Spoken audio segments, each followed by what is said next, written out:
The White House is preparing for these high-stakes peace talks in Pakistan this coming weekend. And given the fractured status of Iran's command structure, whoever shows up might not be able actually to guarantee the terms of any agreement. And, you know, we already see that Iran isn't sticking to the original agreement to allow the Strait of Hormuz to open. The Iranians might be asking similar questions. Who's going to be there and who's calling the shots for the United States? Who has President Trump's ear? The mullahs will undoubtedly be happy to hear Vice President JD Vance is leading the American team. They had asked to negotiate with him. Vance is likely the least hawkish voice in the room. There are reports in the New York Times that he was a member of the president's inner circle who was very opposed to this war from the start. For more on the diplomacy of all this, high stakes as it is, I'm joined by John Bolton, former U.S. ambassador to the United Nations. He also served as National Security Advisor in Trump's first term. Ambassador, great to have you back. All right, so Vance is set to lead the talks. Keith Kellogg said on the show last night, he told me that negotiating with the Iranians is like negotiating with a rug salesman at a Mideast bazaar. Do you agree? Are Vance, Witkoff, and Kushner up to the job? Well, I would have Secretary of State Marco Rubio lead the U.S. delegation. That's his job, actually. I think it's a big mistake to send out the vice president to meet some unknown Iranian, maybe the Speaker of their parliament.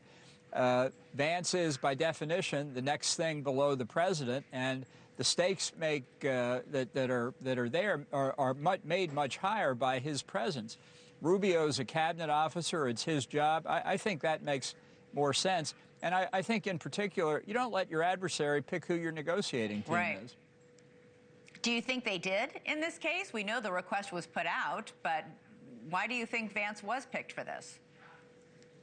Well, they also said they didn't want Witkoff and Kushner, so there's at least some consolation that they'll be there with Vance. But again, we pick our negotiating team. I mean, they don't control the Strait of Hormuz, and we pick our negotiating team. This is sort of basic. But as we are seeing, they are still controlling the Strait of Hormuz. They've set up a toll booth. They're charging a lot of money. They're tightly controlling who goes through. Everybody who goes through has to go on a designated route that has them hugging the Iranian coastline. We just heard Secretary Esper say this, but people have been saying this from the very start of the announcement of this ceasefire. Iran cannot be allowed to continue to control the Strait of Hormuz. Well, I don't think you can trust this regime as far as you can throw it. They'll agree to almost anything and then ignore it. I really think the only way to demonstrate that they don't control the strait is to take it away from them militarily. Because if this was resolved by diplomacy, and I doubt that it will be, what happens the next time Iran closes the strait?